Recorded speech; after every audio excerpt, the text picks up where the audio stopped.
Check. तुम्ही सगळे कसे आहात? इतना ही आता है. So first of all, cultural capital of Maharashtra और ऑक्सफोर्ड ऑफ द ईस्ट जिसको कहा जाता है, ऐसे पुणे के सभी लोगों को गुजरात का वंदन. लास्ट प्लेयर, लंबी पारी खेलनी थी लेकिन टाइम हमारे पास बहुत कम है. जितना एसेंशियल है, जितना बहुत इंपॉर्टेंट है, उतनी चीज़ें मुझे बतानी है. सी, यूपीएससी हो या मैंने जीपीएससी क्लियर किया क्लास 1, गुजरात में रैंक 34 था. यूपीएससी क्लियर किया, rank 570, IPS, becoming the youngest IPS of Gujarat at such a early age. And then people come to you and बोलते हैं आप बहुत नसीबदार है, you are very lucky. I tell them in reverse, luck favours the brave. कोई अपना luck साथ में लेके नहीं आता, वो बनाना पड़ता है. अगर आपके पास रिस्क लेने का एटीट्यूड है, सी मैं गुजराती हूं and we know the business, and business का एक ही फंडा है, higher the risk higher the profit. So अगर 8:30 को आपका एक्सीडेंट होता है और 9 o'clock आप मेंस की एग्जाम देने जा सकते हैं, इंटरव्यू से पहले 1 महीने तक आप हॉस्पिटलाइज्ड है और उससे 1 वीक पहले आप दिल्ली जाके उसकी प्रिपरेशन कर सकते हैं, तो luck has to come with you. उसको आना पड़ेगा और आपको आईपीएस बनाना पड़ेगा. लोग बोलते हैं कि एक्सीडेंट के बाद आप जाके आए एंड ऑल. तो द सिंपल था कि मैं एग्जाम के लिए निकला, मेंस मेरा था, सुबह GS3 का पेपर था. 8:30 को मेरा स्कूटी स्लिप हो गया, मेरा लिगामेंट इंजरी हो गया, लेफ्ट हैंड में इंजरी था, सीट से ब्लीडिंग हो रहा था. लेकिन मेरे पास 2 ऑप्शन थे. मैं खड़ा हुआ, मैंने देखा, okay my right hand is safe, and I decided I will go to the exam hall and write the exam. मेरे पास 2 ही ऑप्शन थे. या तो मैं वहां से उठ के रोने लगूं, यार मेरे साथ ही ऐसा क्यों हुआ, मेरा एक्सीडेंट हो गया, मेरा मेंस खराब हो गया, और हॉस्पिटल जाओ. या दूसरा ऑप्शन था कि मैं देखूं कि मैं 3 घंटे और सर्वाइव कर सकता हूं. हाँ, कर सकता हूं. मैं मेंस के लिए एग्जाम हॉल में गया. ये जितने भी फोटोग्राफ्स लगे हैं, सर ने जैसे बताया कि जितने भी इंसान सक्सेसफुल हुए, अगर आप उसकी लाइफ स्टोरी देखेंगे तो कहीं ना कहीं एक मोमेंट आता है जहां पे वो इंसान की जो स्ट्रगल है वो पीक पे हो जाते हैं. वो इस मोमेंट पे आपको डिसाइड करना है कि आपको वहां से यू टर्न लेना है या आपको वहां से आगे निकलना है. इन सब लोगों ने डिसाइड किया कि उनको वहां से आगे निकलना है. एंड दैट इज द फंडा ऑफ लाइफ. सक्सेस उन्हीं को मिलता है जो इस स्ट्रगल वाले मोमेंट से आगे निकलने की सोचते हैं. जब भी आपको लगे कि आपके सिर पे बहुत मुसीबत है, जब भी आपको लगे कि आप हर तरह से गिर चुके हैं, जब भी आपको लगे कि आपके पास कोई ऑप्शन नहीं है, तब एक चीज आप अपने दिमाग में लाइएगा कि यही मोमेंट है जहां से आपकी तकदीर बदलने वाली है. क्योंकि डायमंड जो होता है वो जितना ज्यादा घिसता है उतनी ज्यादा उसकी वैल्यू होती है. सोना जो होता है वो जितना ज्यादा तपता है उतनी उसकी वैल्यू होती है. अगर आप जिंदगी में तप रहे हैं, अगर आप जिंदगी में घिस रहे हैं, अगर आपको लग रहा है कि आप हर तरह से मुसीबतों में गिरे हुए हैं, तभी आपकी जो वैल्यू है वो बढ़ने वाली है.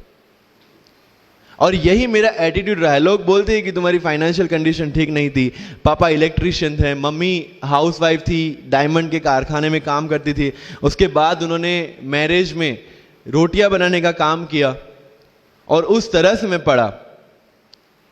लेकिन जब मुझे पूछा जाता है कि ऐसी कौन सी चीज है आपकी लाइफ में जो आप बदलना चाहते हो, एंड आई सेड नथिंग. क्योंकि अगर वो चीजें नहीं होती मेरी लाइफ में तो शायद आज आपके सामने मैं नहीं होता. तो अगर लाइफ में प्रॉब्लम्स है, अगर लाइफ में स्ट्रगल है, जैसे सर ने बताया struggle is a part of life, and I strongly believe in that.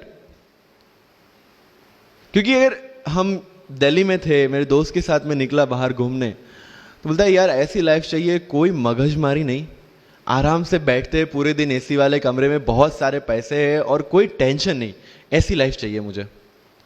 मेरे पास ऑप्शन है. बोलता क्या? बोला देख सामने एटीएम का रूम दिख रहा है, एसी वाला कमरा है, बहुत सारे पैसे, कोई मगजमारी नहीं, जॉब ले ले. क्यों IAS IPS में दिमाग खराब कर रहा है।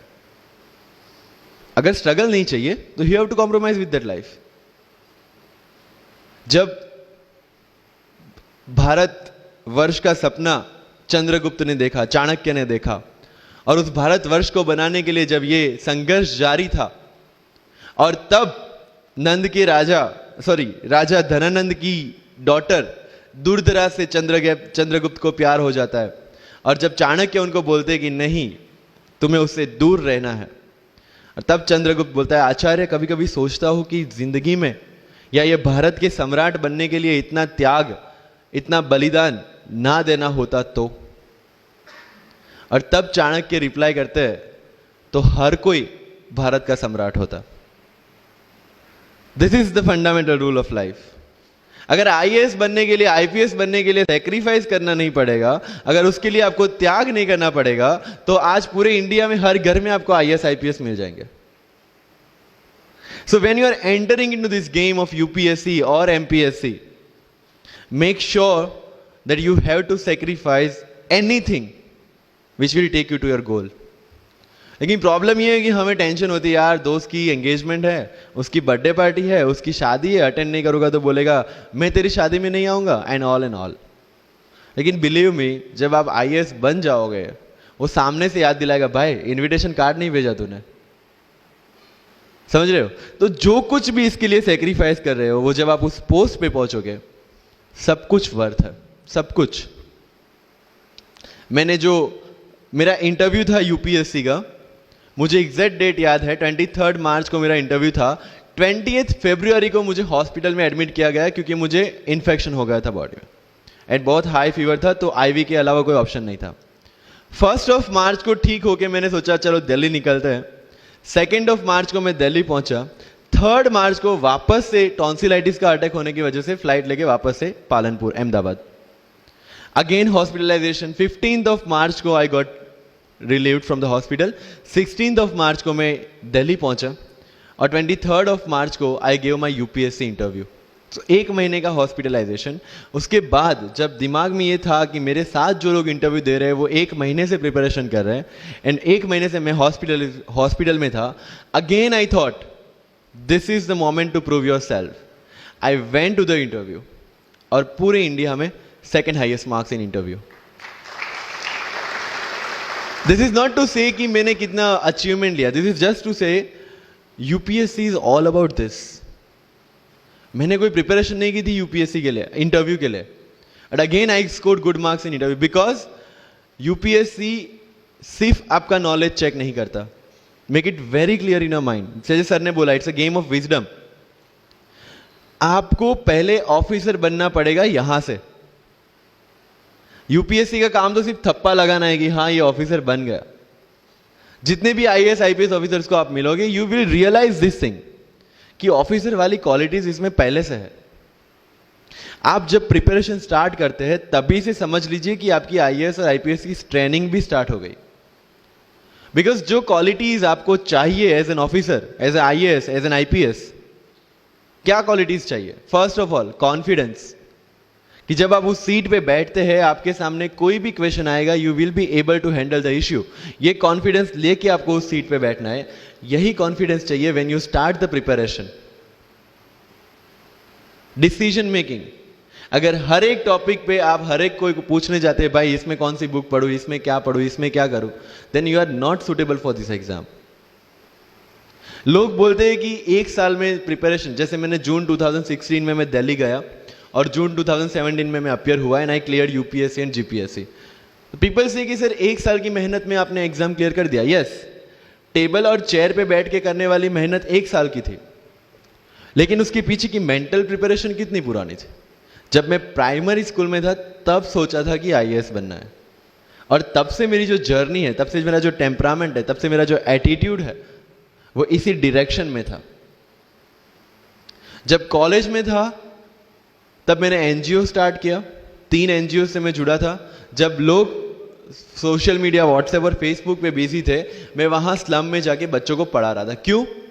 क्योंकि मुझे पता था कि फ्यूचर में यही काम करना है, क्यों ना अभी से उसकी ट्रेनिंग ले लो। So I have invested my each and every moment for this goal. Because जो पर्सनालिटी टेस्ट लास्ट में यूपीएससी लेता है, इंटरव्यू नहीं है वो, we consider it as interrogation. Interview को इंट्रोगेशन लेके चलता है, वहां पे पूछताछ होगी नहीं। अगर यूपीएससी के इंटरव्यू में 10 में से 9 क्वेश्चन के आंसर भी आप सॉरी सर और sorry ma'am I don't know कह के देते हैं, उसका कोई इंपैक्ट नहीं पड़ता। इंपैक्ट पड़ता है वो 9 क्वेश्चन न आने का प्रेशर आप कैसे हैंडल करते हैं। आपके पसीने छूट जाते हैं या आप वही टेम्परामेंट के साथ इंटरव्यू कंटिन्यू करते हैं। मार्क्स उस चीज के हैं, मार्क्स है आपकी सोच के। एक ऑफिसर के तौर पे जब आपको आईएएस या आईपीएस की सीट पे बिठाया जाएगा, how will you treat the citizens of this nation? What will be your attitude to each and every person who is going to come and meet you? These things are being tested during UPSC interview. और इस सारी journey में अगर सबसे important कोई चीज है तो that is your learning attitude, और not for UPSC, for life even. Because when I am speaking in front of you in Hindi and English, to be very clear, I belong to rural background of Gujarat, और मेरा study जो हुआ है वो पूरा Gujarati medium में हुआ है, गवर्नमेंट स्कूल में। 12th तक का स्टडी मेरा गवर्नमेंट स्कूल में हुआ है, गुजराती बोर्ड में, गुजराती मीडियम में।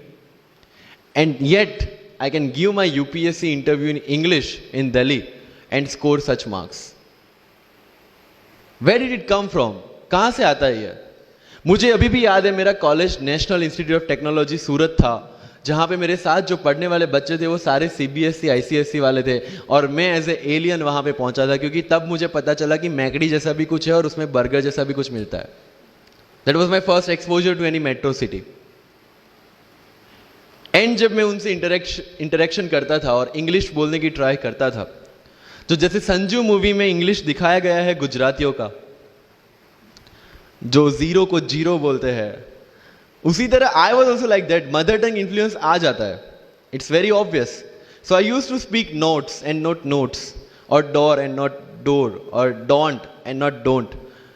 सो they use to make fun of me. Safin, it's not don't, it's don't. Okay, fine. I had 2 options. Either I stop speaking English with them or improve on that and go ahead. I decided the second option. When I started my preparation of civil services, जो English medium में करनी थी, वाजीराम में मैंने coaching किया, जहां पे पूरा इंग्लिश मीडियम में था, सारे सब्जेक्ट्स मेरे लिए नए थे।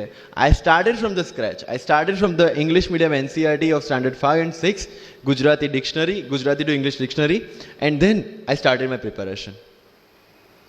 कभी कभी ऐसा होता था कि द हिंदू का पूरा एडिटोरियल पढ़ लिया और उसके बाद आई वाज लाइक कि मैंने क्या पढ़ा। ये होगा, सबके साथ होगा।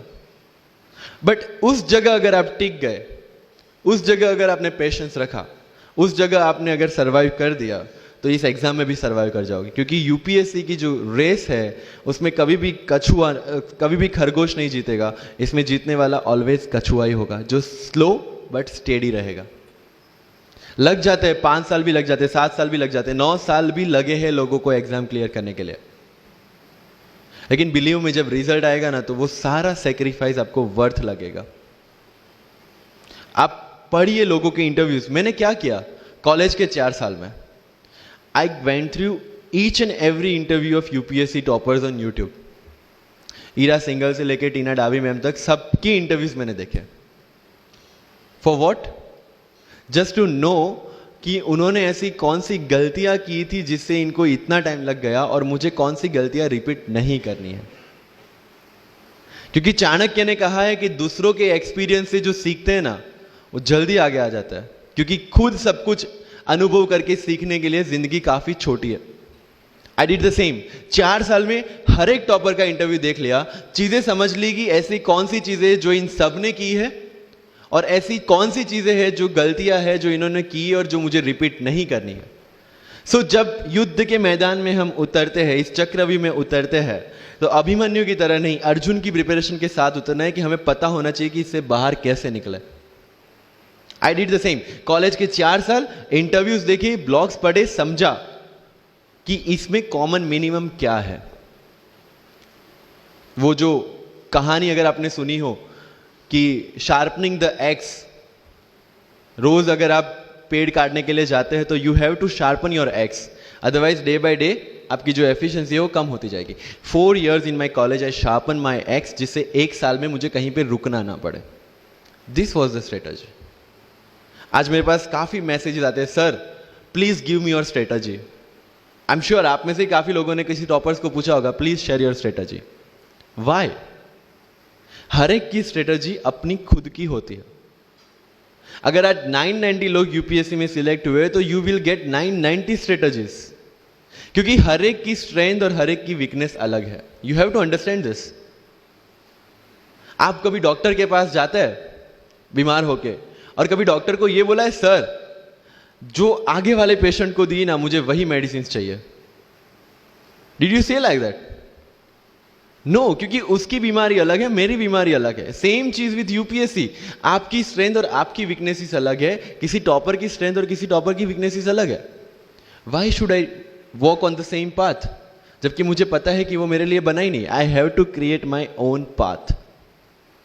मेरा यूपीएससी का जो बुक लिस्ट है वो अगर आप देखेंगे ना, तो यू विल फाइंड कि ये completely out of the box book list है. मैंने कभी लक्ष्मीकांत नहीं पढ़ी. आई नो यूपीएससी फ्रेटर्निटी के लिए ये बहुत बड़ा स्टेटमेंट है. I never read Shankar IAS, I never read Yojana, I never read Kurukshetra.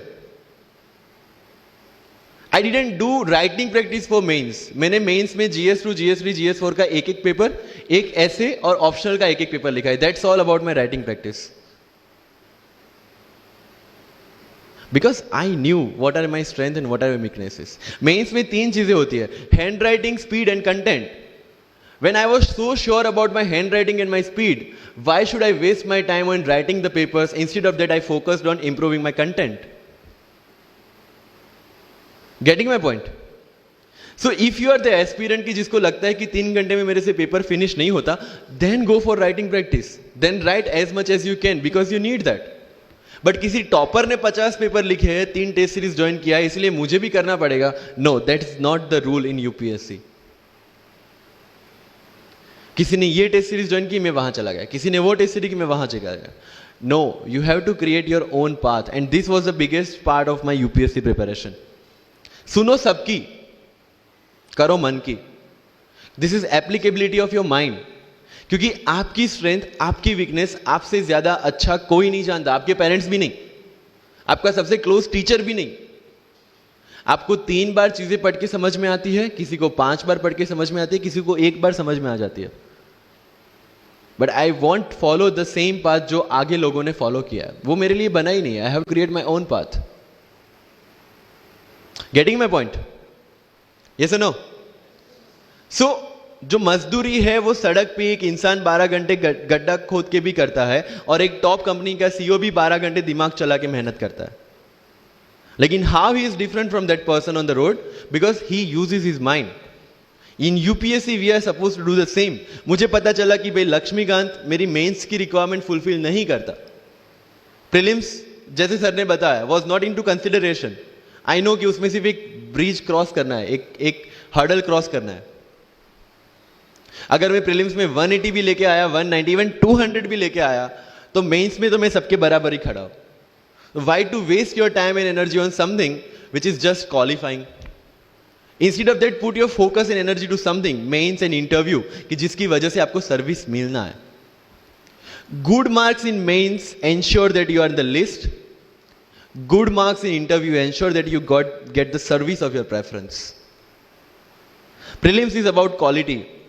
Mains is about quantity.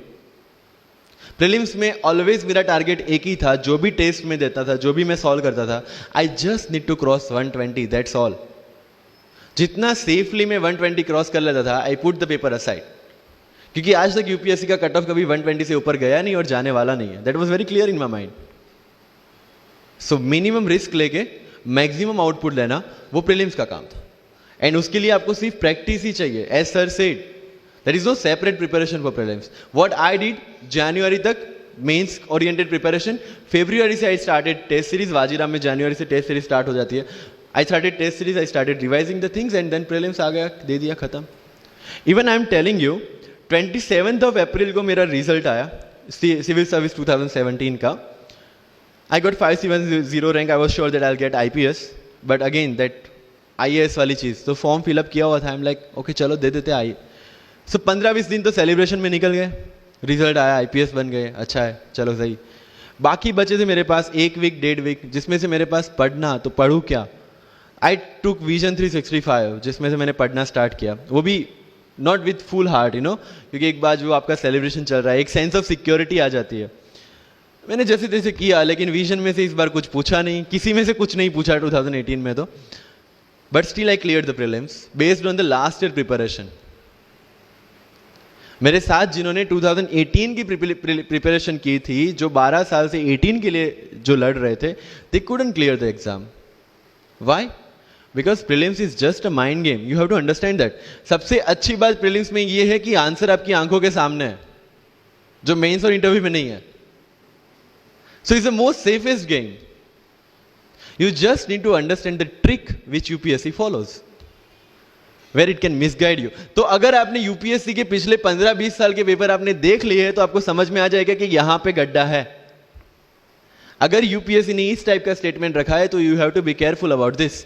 But होता यह है कि हम विजन वाजीराम की टेस्ट सीरीज करके जाते हैं, हमारा माइंडसेट उस हिसाब से बन गया है, and then we try to attempt UPSC. So मेरा स्ट्रिक्टली एक ही चीज आपको कहना है कि अगर आपका प्रीलिम्स जून में है, तो मिड ऑफ मई तक सारी टेस्ट सीरीज खत्म कीजिए। लास्ट 15 डेज में सिर्फ यूपीएससी के प्रीवियस ईयर के पेपर्स कीजिए, तो आपका जो माइंडसेट है वो यूपीएससी एंगल से सेट हो जाएगा। फिर you will not target the prelims exam from Vision और Vajiram point of view, you will do it from UPSC point of view. This is mind game. See, this can not be taught in any class और this can not be written in any book. This you have to understand by yourself. Wisdom जो sir ने बोला, अगर 5 लाख लोग prelims में बैठते हैं और 15,000 क्वालिफाई करते हैं, what is different with those 15,000? There are certain keys जो आपको पकड़नी है प्रीलिम्स के लिए। Test series is a practice test. हम क्या करते हैं, टेस्ट सीरीज दे दिया, मार्क्स देख लिए, खत्म। No, that is not for your evaluation, that is part of your learning process. What I used to do sir, कि वाजीराम का जब टेस्ट खत्म होता था, मैं घर पे आके खुद उसकी की बनाता था। How does it help you? It helps me to understand the entire topic again. 1 to 100 question, 100 topics, again you are revising. Key में क्या होता है, जो 4 ऑप्शन दिए उसके इर्द गिर्द ही पूरा सॉल्यूशन देता है। जब आप गूगल पे पढ़ते, you understand the whole topic again. तो अगर सेम टॉपिक में से कोई और क्वेश्चन भी आ जाता है, you have already revise the things. This is how you will practice for prelims. अगर कहीं पे भी टाइम इन्वेस्ट कर रहे हो, you have to get optimum output out of that. लोग करंट अफेयर्स के नोट्स बनाते हैं न्यूज़पेपर पढ़ के। I never made any notes. Why?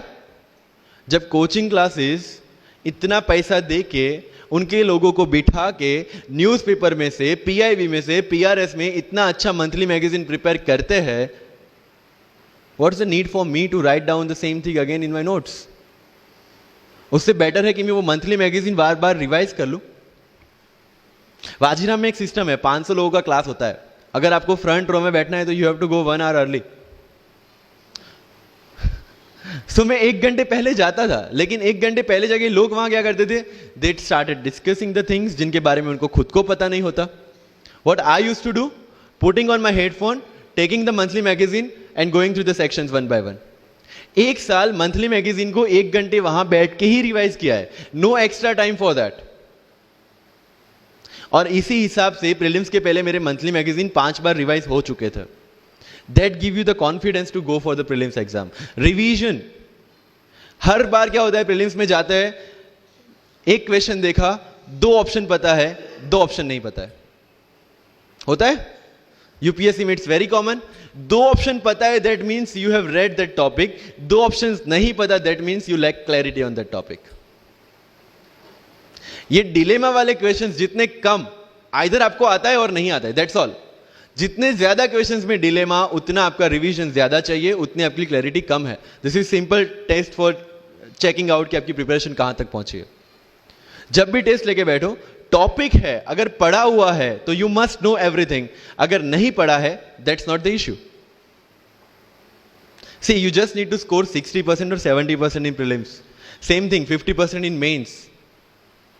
So there is no one who can clear the 100% syllabus of UPSC. आज तक UPSC, GPSC दोनों first attempt में क्लियर करने के बाद भी, if I am asked something from medieval India, I don't know anything, पढ़ा ही नहीं, मैंने स्किप कर दिया। मुझे पता है कि अगर 2 क्वेश्चन पूछते हैं प्रीलिम्स में, why to invest such a time on that, instead of मैं पॉलिटी और इकोनॉमी का रिवीजन ना करूं जिसमें से श्योर क्वेश्चन आने, या फिर मैं इकोनॉमी और एनवायरमेंट ना पढ़ूं जिसमें से 15-20 क्वेश्चन श्योरली आने हैं। Why to waste some time on something which is very uncertain in exam. And believe me, जब मैंने मेडिवल छोड़ा, मैं सर के पास गया था, ही माइट नॉट रिमेंबर, लेकिन मुझे याद है, मैं बोला सर मेडिवल पढ़ूं? बोलते क्वेश्चन पूछते तो नहीं है मेडिवल में, लेकिन मैं ये नहीं कहूंगा कि तुम मेडिवल मत पढ़ो, क्वेश्चन आ गए तो। एंड आई अंडरस्टूड, सर समझदार को इशारा काफी है। I left the portion and 2017 के प्रीलिम्स में एक भी क्वेश्चन मेडिवल से नहीं है। अब इसको आप लक बोलोगे, बट ये लक तब बना जब मैंने कोई डिसीजन लिया। समझ रहे हो, राइट? तो सी यूपीएससी, मैंने पहले भी अपने इंटरव्यूज में कहा और आज फिर से कर रहा हूं, it's just a mind game, it's just a mind game. चीजों को समझना है। मेंस में अगर मैंने आंसर राइटिंग नहीं किया तो I should not gate demotivated, because मुझे पता है कि मुझे उसकी जरूरत नहीं है। आपकी जरूरतें आपको पता होनी चाहिए कि आपको किस चीज में। I was very sure in my mind कि अगर मुझे फर्स्ट अटेम्प्ट में क्लियर करना है तो मुझे कोचिंग चाहिए। That was very clear in my mind. जब मैंने सोचा कि कोचिंग करना है, वाजीराम में करना है, क्योंकि I research a lot about coaching institutions, तब मैं डिसीजन पे पहुंचा कि वाजीराम में करना है। पता चला कि वहां की फीस 1.5 लाख है, रहने का खर्चा 3-3.5 लाख तो आराम से हो जाएगा। अरे घर में टोटल सेविंग 10,000 से ज्यादा नहीं थी उस time, but I saw the dream, करना है, यहीं से करना है। एंड फिर गांव से एक बिजनेसमैन ने बोला कि ठीक है, you go to Delhi, you pursue your dream, I will finance your expenditures. But ये तब हो पाया जब I saw the dream without considering the situations. इसलिए ओम शांति ओम का एक डायलॉग जो मुझे सबसे ज्यादा फेवरेट है, अगर किसी चीज को पूरी शिद्दत से चाहो तो सारी कायनात तुम्हें उससे मिलाने की साजिश में लग जाती है। मेरे साथ ऐसा ही हुआ, क्योंकि मैंने शिद्दत से चाहा था यूपीएससी को, और जिस दिन दिल्ली में मैंने पैर रखा था, उसी दिन मेरे दिमाग में क्लियर था कि मेरा फर्स्ट अटेम्प्ट ही मेरा फाइनल अटेम्प्ट होगा। इस मेंटालिटी के साथ, सी होप्स वी कैन डू, हम ड्रीम्स देख सकते हैं, रिजल्ट क्या आना है वो अपने हाथ में नहीं है। तो जब प्रिपरेशन कर रहे हो और अगर दिमाग में आता है होगा कि नहीं होगा, होगा कि नहीं होगा, टेल मी वन थिंग, वो आपके हाथ में है क्या? Is that in our hand? Result क्या होगा? No. What is in our hand? Working, giving your 100% for this exam and with proper strategy, that is in my hand. I will do it. और अगर इतनी शिद्दत से मेहनत की है 100% देके और फिर भी एग्जाम नहीं होता, believe me, you won't be dissatisfied, you won't be demotivated, you will feel I give my 100%, आगे उसकी मर्जी। ये एटीट्यूड के साथ रहना है इस एग्जाम में। मेरी बातें थोड़ी मैं ये नहीं बोलूंगा कि यूपीएससी में प्रीलिम्स में 2 पेपर होते हैं, मेंस में 9 पेपर होते हैं, इंटरव्यू इतने मिनट का होता है। No, that is very much available on internet. What I want to focus is what are the pre requirements to enter into this field. इस चक्रव्यूह में उतरने से पहले कौन सी तैयारी आपको करके उतरनी है। And the very first and most important is confidence. मुझे याद है मेरे क्लास में एक स्टूडेंट था हु वॉज अ डॉक्टर, वो प्रिपरेशन कर रहा था। जब भी क्लास में कोई भी क्वेश्चन पूछा जाता था ना, he was always ready to answer. कोई भी, irrespective of the subject, irrespective of the faculty, answer उसके पास रेडी था। एंड माई फ्रेंड्स आर, भाई he is so talented, so intelligent, हमसे कैसे हो पाएगा? I mean like, why do you जज yourself based on his own parameter? UPSC में एक वैकेंसी नहीं है, there are 1000 vacancies.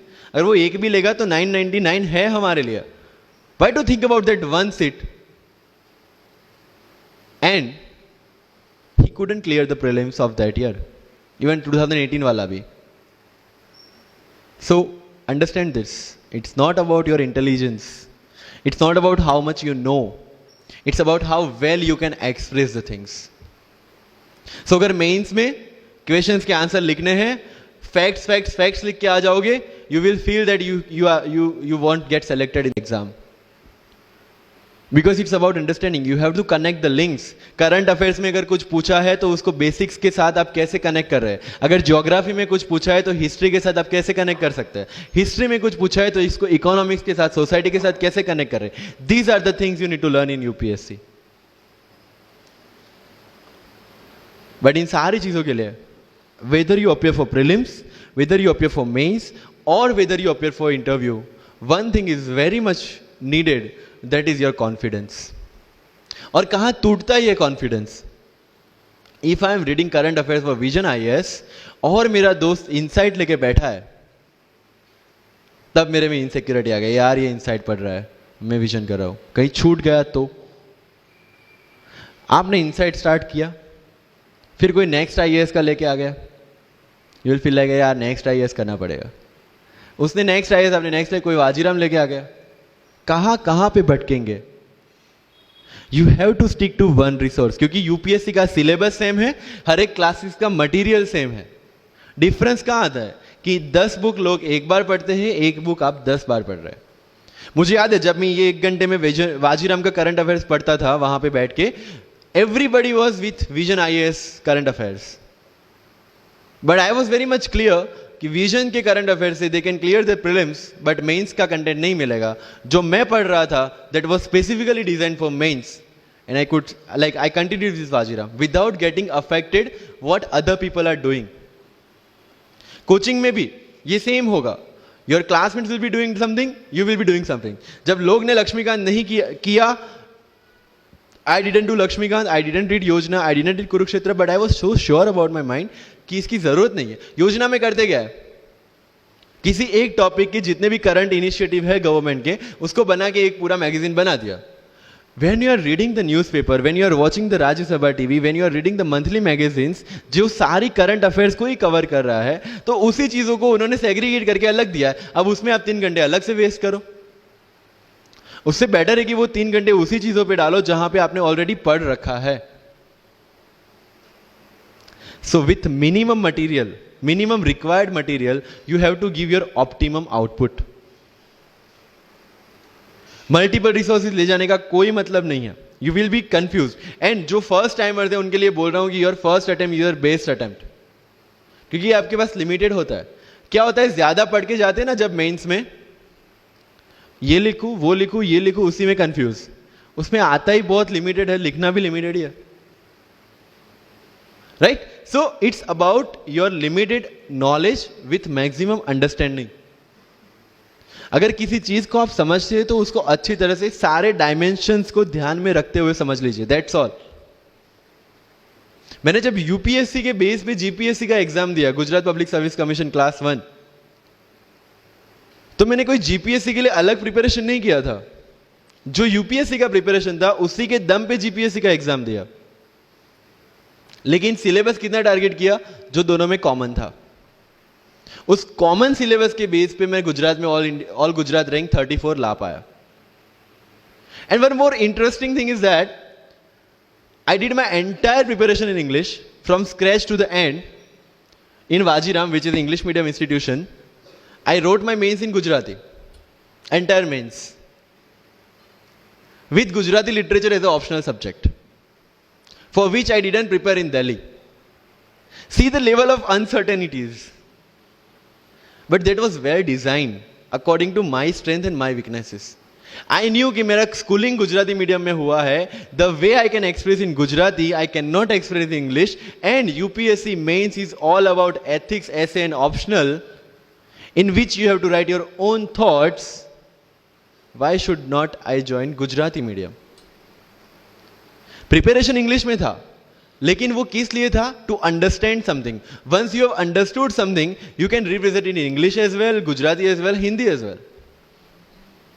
So medium का तो कोई क्वेश्चन यूपीएससी में कहीं पे भी नहीं आता है. Believe me. If you have understood the things well, you can represent in any language. And UPSC don't see your fluency and accuracy in the language. It sees your clarity and the way you express the thoughts. So never ever be confused about your medium of exam. Choose the medium जहां पे आपको लगता है कि आप अपना 100% दे सकते हैं. और अगर फिर भी confusion है, take a essay topic, write down one essay in Marathi or Hindi or whichever language you are confused with, and write the same topic in English. Get it evaluated by yourself only and see where you have given your 100% and optimum output. That is your language which you can choose for the mains. That's all. UPSC में interview English में दे या हिंदी में दे, जिस language में आप अच्छे से clarify कर सकते उसी लैंग्वेज में देना है. That's all. सर कितने घंटे पढ़े? One test. रात को जब सोने जाते हो अपने आप से पूछो कि आज के दिन में कितना टाइम वेस्ट किया. वो वेस्ट होता टाइम जब कम होता दिखे, समझ लेना कि you are on the right track. Never ever go with the quantitative parameters. 2 chapter खत्म करने हैं, 5 चैप्टर खत्म करने हैं, 15 घंटे पढ़ना है. No, it's very mechanical. You have to be very careful about these things. And one very, very clear thing which the classmates of mine have done the mistake, never go for any shortcut. It will never help you in UPSC. लोग क्या करेंगे? Monthly magazine पढ़ेंगे through out the preparation, और फिर last 2 महीने में they will take 365. जब पढ़ा है और उसी में से वो मटेरियल बना है, तो जो चीजें पढ़ी है उसी को बार बार रिवाइज करने का क्यों हम नहीं सोचते? When you will read one thing for 5 times, 6 times, believe me, you will get the thorough understanding of that particular topic. But अगर सेम टॉपिक को आप किसी और बुक में से पढ़ेंगे ना, you will have to start from the scratch. क्योंकि माइंड की मेमोरी जो जिस हिसाब से काम करती है, आपको उस हिसाब से काम लेना है उसके पास से. I have never asked any senior about sir इसके लिए कौन सी बुक पढ़े, इसके लिए क्या करें. हाँ, अगर कहीं डीमोटिवेट होते हैं, कहीं आपको मोटिवेशन की जरूरत पड़ती है, कहीं आपके नेगेटिव मार्क्स कम ज्यादा हो रहे हैं या फिर प्रीलिम्स में आपका स्कोर कम है, you can definitely ask them कि मेरी मिस्टेक कहाँ पे हो रही है. बट रिक्वायरमेंट हमारी अलग है, तो जरूरतें हमारी अलग है, तो सोर्सेज भी हमारे अलग होंगे. तो मुझे जब लगा, एंड मेरी पूरी preparation mains and interview oriented ही थी, प्रीलिम्स के ओरिएंटेड मैंने कुछ नहीं पढ़ा. I never read India yearbook as well, क्योंकि पता है इंडिया ईयरबुक में होता क्या है? करंट अफेयर्स का updation. We are reading current affairs monthly magazine, जो लोग हर जगह से उठा के बनाते हैं. Why to waste your time and energy on something which is a repetition of the same thing? So you have to be very smart in your approach. And one thing, अगर सिविल सर्विस में जाना है और इस game में टिकना है, तो आपका जो इंस्पिरेशन होना चाहिए, that should be from with in. आपको आईएएस आईपीएस क्यों बनना है? This is the fundamental question. और जब भी डीमोटिवेशन जैसा लगे, जब भी लगे कि मेरे से नहीं हो पा रहा है, ask this question to yourself. अगर कन्विक्शन स्ट्रांग होगा क्यों बनना है, you will be able to stay in this game. लेकिन अगर पैसों के लिए जाना है, मटीरियलिस्टिक गोल्स लेके जाना है, believe me, UPSC checks our presentation, but God checks our intention. This is very much clear, which I have felt, which I have seen. With what intentions you want to enter into service matters a lot.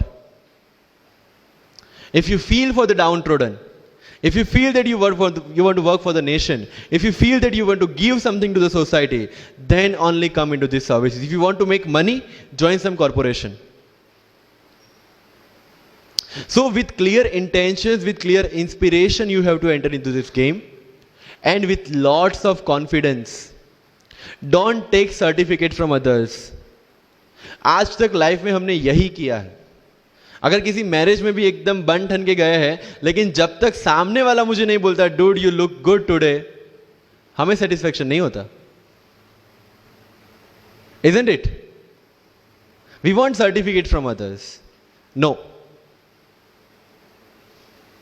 कोई जब तक मुझे आके नहीं बोलता कि तेरे से यूपीएससी हो पाएगा, तब तक मुझे खुद कॉन्फिडेंस नहीं होता कि मुझे यूपीएससी करना चाहिए नहीं करना चाहिए.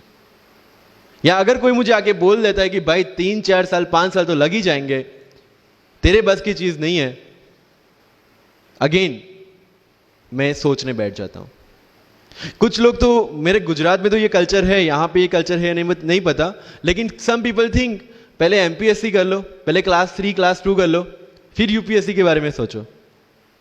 ऐसा है यहां पे? यस और no? But you have to understand कि एमपीएससी जो है, जो क्लास 3 क्लास 2 एग्जाम्स है, उसकी रिक्वायरमेंट यूपीएससी की रिक्वायरमेंट से कंप्लीटली अलग है। अगर एमपीएससी ये पूछता है कि स्टैच्यू ऑफ यूनिटी कहां बना है या किसने बनाया है, उसमें कितना केजी गोल्ड यूज हुआ है, या उसका आर्किटेक्ट कौन था, UPSC will ask statue of unity होना चाहिए या ना होना चाहिए। This people will ask you Panipat का फर्स्ट बैटल कहां पे हुआ था, सेकंड कहां पे हुआ था, थर्ड कहां पे हुआ था, कौन जीता था, कौन हारा था, कहां से आए थे। यूपीएससी विल आस्क यू सारे बैटल्स पानीपत में ही क्यों हुए थे। So UPSC is never about where, when and what. It's about how and why. So जो भी चीजें आप पढ़ रहे हैं, जितनी भी चीजें आपके आसपास आ रही है, ask the question why and ask the question how. Without getting biased. One thing is very much needed for this service is your critical attitude toward everything without getting influence from anyone and anything. You are not supposed to get influenced by any ideology. You are not supposed to get influenced by any one person. One thing is your guiding torch throughout this exam and throughout your life should be the Constitution of India and the philosophy of the Constitution of India. No party philosophy required. So अगर कोई चीज हो रही है, I have only one thing to do: check the merits, check the demerits, propose the solution. If there is a demonetization, what will be the advantage, what will be the disadvantage, what could have been done and what should be done. That's all. Being an IAS or IPS, you have to do the same. But again मैंने जो बोला कि बन के जो करना है उसकी ट्रेनिंग आपकी अभी से स्टार्ट हो गई है। किसी व्यक्ति विशेष के इन्फ्लुएंस में आके या किसी विचारधारा के इन्फ्लुएंस में आगे अगर आपने ये एग्जाम की प्रिपरेशन स्टार्ट की, believe me, you are not going to score good in this exam. UPSC has its own checks and balances. Prelims खत्म कर लिया, मेंस में फिर से होगा, मेंस निकाल दिया, इंटरव्यू में फिर से होगा। देयर आर 3 स्टेप्स इसीलिए रखे गए हैं ताकि डिजर्विंग कैंडिडेट्स आ पाए। And if you have any reservation in your mind कि अगर मैंने मराठी मीडियम में रह के पढ़ाई की है, या मेरा फैमिली बैकग्राउंड अच्छा नहीं है, या मेरी एज ज़्यादा हो गई है, या मैं वर्किंग प्रोफेशनल हूँ, उसके साथ में कैसे एग्जाम करूँ, हर एक प्रॉब्लम के लिए we have the solutions and we have the examples जिन्होंने अलग अलग तरीके से प्रिपरेशन की है। All India rank 2 Anu Kumari madam 1.5 साल 2 साल के लिए अपने 2.5 साल के बच्चे को अपने से दूर रख के प्रिपरेशन किए at the age of 31 and she could become the IAS। या you can take the example of Ummul Kher कि जिसको 8वीं क्लास में घर से निकाल दिया ये बोल के कि हमारे घर में बच्चियां 8वीं से ज्यादा नहीं पढ़ती, और उसी झोपड़पट्टी में रह के उसने पढ़ाई की, बच्चों को ट्यूशंस दिया, 3 दिन 4 साल पुरानी रोटियां खाई, और उसके बाद भी जवाहरलाल नेहरू यूनिवर्सिटी में से PhD करके फर्स्ट अटेम्प्ट में यूपीएससी में ऑल इंडिया रैंक 400 समथिंग लेके आज शी इज डूइंग IRTS की training. And with the genetical disorder की उसके जो बोन डेंसिटी वो काफी कम है, तो आज तक 16 से 17 तो उनके ऑपरेशन हो चुके हैं। Do we have any kind of limitations like this? कोई जेनेटिक डिसऑर्डर या घर से निकाल दिया गया हो या खुद मजदूरी करके पढ़ना है? No. Then what are the problems? All problems are here. अगर मैंने ये सोचा होता कि अब एक्सीडेंट हो गया मेरे से नहीं लिखा जाता, तो नहीं लिख पाता मैं। मुझे किसी ने पूछ लिया कि सफीन हसन के अचीवमेंट्स इतने हैं, इतना सब कुछ मतलब पा लिया है, what is the failure in your life? And I said there is no failure in my life, there are certain experiences in my life. If you want to make it success और failure, it's in your mind. अगर किसी चीज आपके साथ कुछ हुआ, उसमें से सीख के आगे बढ़ने का एटीट्यूड आपके पास होगा, UPSC is all yours. So वही चीज जो कहावत है, deserve before you desire. If you want to be in civil service, you have to deserve for that. If you want कि आपके घर में फॉर्च्यूनर हो, तो पहले फॉर्च्यूनर रखने की जगह होनी चाहिए, in simple words, right? So if you want to be in civil services, you have to develop that mindset. मेरा अगर यूपीएससी का इंटरव्यू आपको पढ़ना हो तो it's available on my Facebook, मेरा फेसबुक अकाउंट पे थोड़ा स्क्रॉल करके अगर जाओगे, इट्स सफीन हसन, SAFIN उसमें अगर आप नीचे जाओगे, you will find the PDF जिसमें क्या क्वेश्चंस पूछे गए और उसके क्या आंसर मैंने दिए। Everything I have written down. I was asked about Islam, casteism in Islam, why it is still persistent in Islam, why there is a university called Aligarh Muslim University and another is Banaras Hindu University, what is the relevance of madrasa system, what is fatwa, everything from Islam. Not because they want to do something, some bias with me or something like that. They just want to check कि अगर इस इंसान को हम IAS या IPS के post पे बिठाते हैं, whether he will treat the person as a citizen of India or member of any one particular community. And that's how I could score 204 in UPSC interview. Because I could satisfy them. And this is not because I could score, this is the requirement of this job. अगर आपको लगता है कि being Muslim आपके साथ कुछ distinguish behaviour किया जाता है, मुझे ये क्वेश्चन पूछा गया. मेरा एक इंटरव्यू है जिंदगी विथ रीचा में, जो अंसार भाई का काफ़ी वायरल हुआ था. Same Richa Aniruddh also took my interview. She asked me this कि when you belong to Gujarat and when you are an IPS officer, कहीं ना कहीं दिमाग में 2002 आता है और उसके बाद आपको कहीं लगा कि बीइंग अ मुस्लिम आपके साथ कहीं पे कोई भेदभाव हुआ है या कोई डिस्क्रिमिनेशन हुआ है. And I simply said no, I never felt like that, because मेरे दिमाग में कहीं पे डिफरेंशिएशन या डिस्क्रिमिनेशन नहीं है. It's always here. If I treat people differently based on their religion or the caste, I will see how people behave with me from that angle only. But if I am treating everyone equally, if I have no bias in my mind, I will not see biasness or this kind of discrimination anywhere.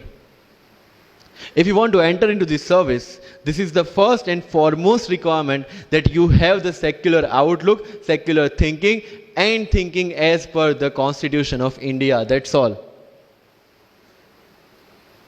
So जो मैं deserve before you desire की बात कर रहा हूँ, वो यहीं से शुरू होती है. एक IPS और IAS बनने के बाद आपको जो चीज़ें करनी है वो आपको यहीं से इम्बाइब करना स्टार्ट करना पड़ेगा. You can not go to each and everyone and ask इसके लिए क्या करूँ, उसके लिए क्या करूँ. You have the internet, find your questions and find your answers by yourself. When you will become an IAS, tell me one thing, collector का charge मिला आपको, कोई क्वेश्चन आया, you will go to 10 people and ask इसमें क्या करना चाहिए. No, you have to take the decision and act on that. Being an IPS, आपको कहीं पे मोब हैंडल करने जाना है, you cannot ask your subordinates or your constable, भाई इसमें क्या करूँ. You have to take decision. That decision making starts from here. मैं लक्ष्मीकांत पढ़ूँ, DD बासु पढ़ूँ, सुभाष कश्यप पढ़ूँ या किसी कोचिंग के नोट्स पढ़ूँ, you have to decide by yourself according to your requirement. मैं द हिंदू पढ़ूँ या इंडियन एक्सप्रेस पढ़ूँ, मुझे जो चीज़ें ज़्यादा समझ में आती है, I read that thing. News तो सेम ही है, राइट? मुझे जो चीज़ें समझ में आती है और UPSC का जो रिक्वायरमेंट है, ये दोनों चीज़ें मुझे ध्यान में रखनी है. So with this 50 minutes of कथा, I will take 5 to 6 questions from your side. But last but not the least, जो मुझे बताना है, and not for UPSC, GPSC, for the entire life, कि जितने भी कंप्लेंट्स आपकी लाइफ में है, मैं यहाँ से आता हूँ, मेरे पेरेंट्स ये करते हैं, मैं वो करता हूँ, मेरा इंग्लिश अच्छा नहीं है, मेरा मैथ्स अच्छा नहीं है, ये सारे हमने अपने आप को दिए हुए एक्सक्यूजेस हैं. You have to find the solution by yourself. अगर इंग्लिश नहीं आता है, I can start with the 5th standard book. और 5th स्टैंडर्ड बुक से भी शुरुआत करने में अगर मुझे अपना ईगो बीच में आ रहा है, then I can not learn it at any stage of my life. Start with the 5th standard book, start listening English, start speaking English. अगर बोलने में शर्म आती है, अपने मोहल्ले के किसी 3-4 बच्चों को जो 1st 2nd स्टैंडर्ड में, उनको उठाओ और उनके साथ बातें करो. उनको वैसे भी समझ में नहीं आ और अपने को वैसे भी पता है अपन क्या बोल रहे हैं. Getting my point? तो अगर वहां पे भी अगर ईगो बीच में आ रहा है, start doing like this, start speaking. मैं 11th-12th में था, मुझे पता था मेरा इंग्लिश कैसा है, फिर भी आई यूज टू स्पीक इंग्लिश, क्योंकि मुझे पता है सामने वाले को तो वैसे भी समझ में नहीं आ रहा है. अगर किसी मूवी में इंग्लिश डायलॉग सुन लिया, पूरा दिन मेरे दिन, मतलब जहां पे भी कोई भी बात करूंगा, मैं वहां पे वो dialogue घुसाऊंगा.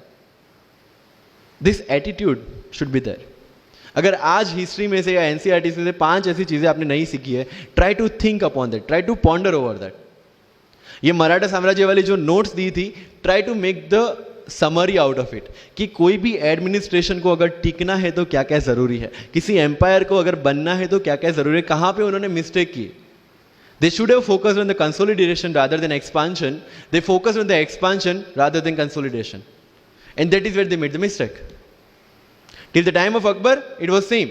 But later on, that consolidation comes into picture. UPSC में भी same है. Consolidate for your rod and then go for the expansion. अगर एनसीईआरटी पढ़ी है तो उसको कंसोलिडेट करोगे, इसमें से क्या निकला, then go for the Bipin Chandra advance books. Getting my point? So अगर आपको भी आपका यूपीएससी का एम्पायर मजबूत बनाना है, then go for the consolidation first and then go for the expansion. तो लाइफ में जो मैं कंप्लेनिंग एटीट्यूड की बात कर रहा था, वो कंप्लेनिंग एटीट्यूड आपको कहीं पे भी नहीं ले जाएगा. You have to put all your complaints aside, start preparation. क्योंकि आज तक दुनिया यह मानती थी कि एक भी शब्द बिना बोले हम अपनी बात एक्सप्रेस नहीं कर सकते. तब हमारे साथ थे चार्ली चैपलिन, जिन्होंने एक भी शब्द बिना बोले सारी दुनिया को एंटरटेन किया. आज भी दुनिया जब यह मानती है कि सिर्फ औरतें अच्छा खाना बना सकती है, हमारे सामने संजीव कपूर, जिन्होंने पूरी दुनिया को भारत का स्वाद चखाया. आज भी अगर दुनिया यह मानती है कि अकेले इंसान से कुछ नहीं हो सकता, हमारे सामने महात्मा गांधी, जो अकेले चले थे और पूरा देश उनके पीछे चला था. आज भी दुनिया अगर यह मानती है कि धनवान बनने के लिए धनवान घर में पैदा होना जरूरी है, हमारे सामने धीरूभाई अंबानी, जिन्होंने पूरी दुनिया को एक सपना दिखाया, कर लो दुनिया मुट्ठी में. और आज रिलायंस इंडस्ट्री वर्ल्ड की और इंडिया की सबसे बड़ी इंडस्ट्री है. आज भी दुनिया अगर यह मानती है कि हम कम एज, ज्यादा एज में कुछ नहीं कर सकते, हमारे सामने अमिताभ बच्चन, जो आज भी एक साल में 3 ब्लॉकबस्टर मूवीज देते हैं. अगर आप ये मानते हैं कि सिविल सर्विस में आने के लिए आपका बैकग्राउंड होना जरूरी है, आपके सामने Shahrukh Khan without any background आज भी बॉलीवुड का बादशाह है. अगर आज तक दुनिया ये मानती थी कि हम सिर्फ धरती पे रहने के लिए बने हैं, हमारे सामने नील आर्मस्ट्रॉन्ग, जो चंद्र पे जाके आए. आज तक हम ये जानते हैं कि हम क्या है, हम क्या बन सकते हैं, ये जानने का टाइम शुरू होता है अब. Thank you so much.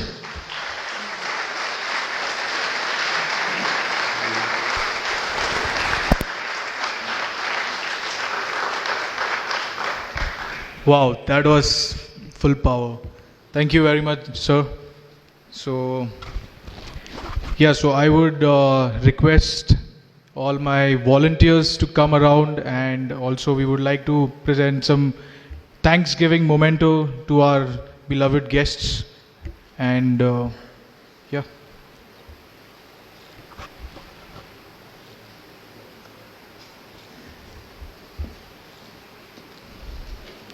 Also, after this, we would like to open our podium for a question answer round.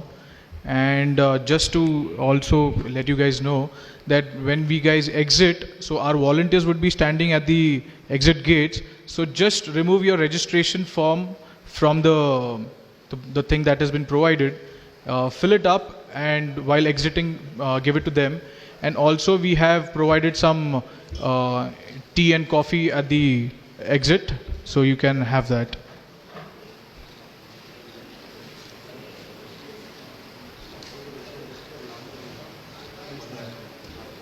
Okay, so you can just drop your registration form at the registration desk while going. Yeah.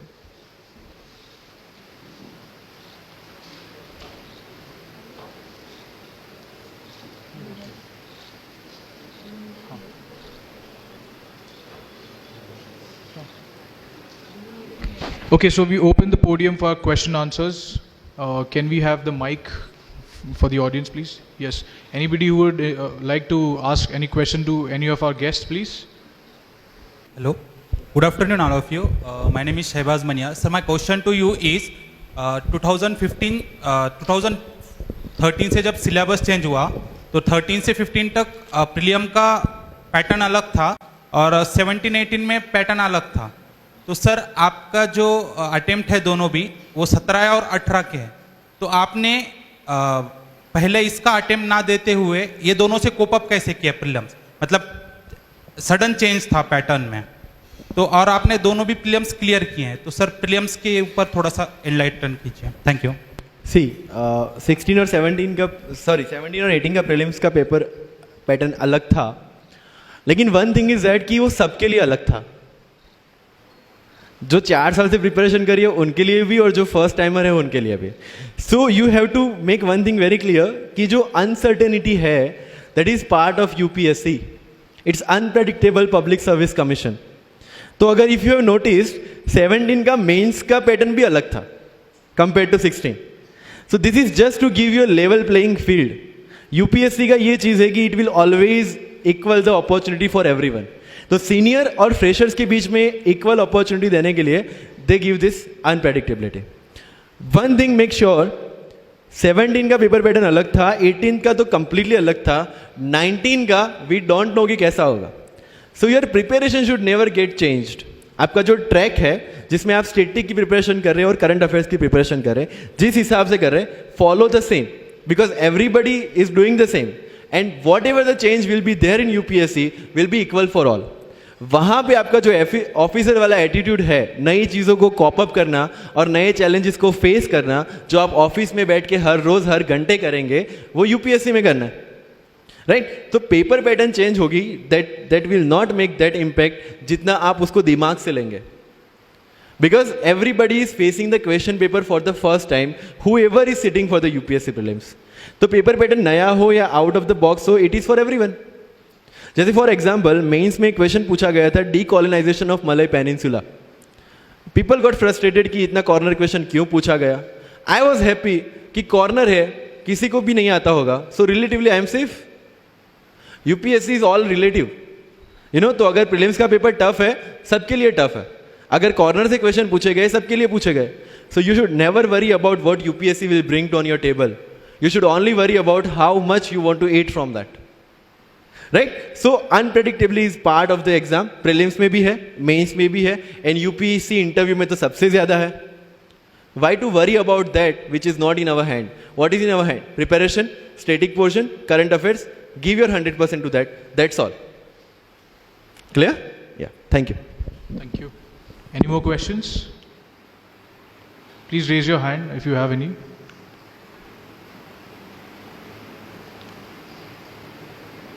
All right. Thank you very much. Okay, we have one more question We have behind. the question. Yeah.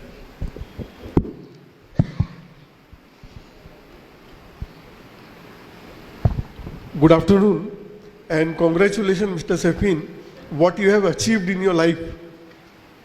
मेरा question ये है कि if I want to make my future generation IAS और आज के मैं हालात देखूं और आज की चीज़ें देखूं, तो क्या वो पॉसिबल है वो चीज़ चेंज होना जो आप लोग बोलते हैं कि you have to work for the society and you have to think the change the things.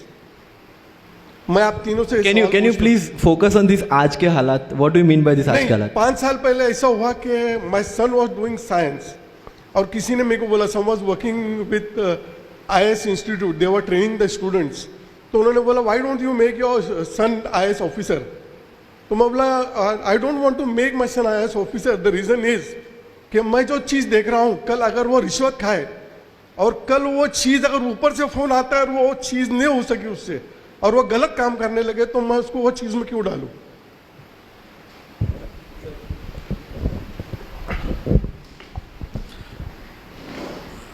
Sir पहले तो मैं कहूँगा कि आपने कहा कि आज के हालात, सर हालात हमेशा ऐसे ही रहे हैं. अगर आप किसी का भी समय लें, किसी बड़े शख्सियत को उठाएं, पैगंबर को उठाएं, तो पैगंबर वो बने ही इसीलिए क्योंकि उन्होंने हालात का सामना किया.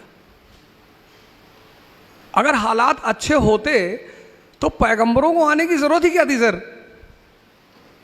अब आपका बेटा ये डिसाइड करेगा. अब देखिए, इन साहब ने इतनी बातें कही, इन्होंने अपनी बातों में आंसर दिया. एक आम आदमी की पूरी जिंदगी दर्द से भरी हुई है, बस वो आम है.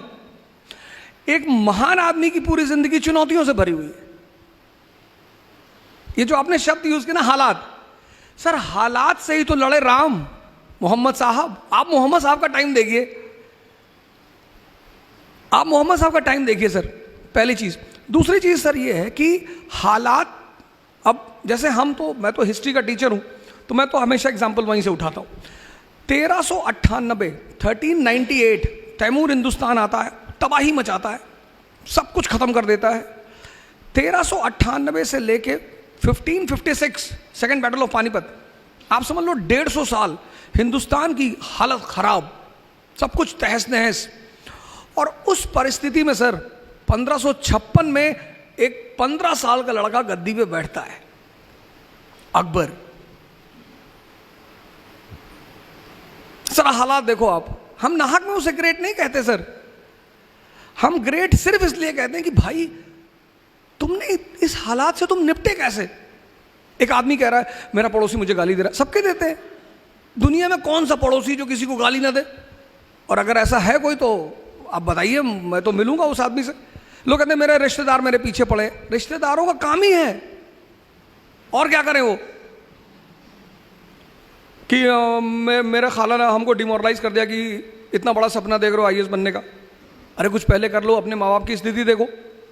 सर काम ही है सर। फ्रेंड आपका आ गया, उसने कहा अरे यार आईएएस बनने जा रहे हो। अच्छा, ये सीधे हमला कभी नहीं करते, ये इनडायरेक्टली करते हैं। मेरे पास एक लड़की आई 4 दिन पहले, उसने कहा सर मेरे पापा बहुत परेशान है, हमसे करे वापस आ जाओ। मैंने कहा ठीक है, अपने पापा को बोलो मुझसे बात करें। तो मैंने उनसे पूछा कि सर क्या हुआ बताइए। तो बोले ऊर्जा साहब हमें बहुत डर लग रहा है। मैंने कहा कैसे, बताइए हमें। बोले हमारे पड़ोसी बता रहे थे कि दिल्ली बड़ी ऐसा ऐसा कांड हो गया। बीच में कांड हो गया था तो काफ़ी फेमस था, एक बच्ची के साथ दुर्व्यवहार हो गया था, उसकी हत्या हो गई थी।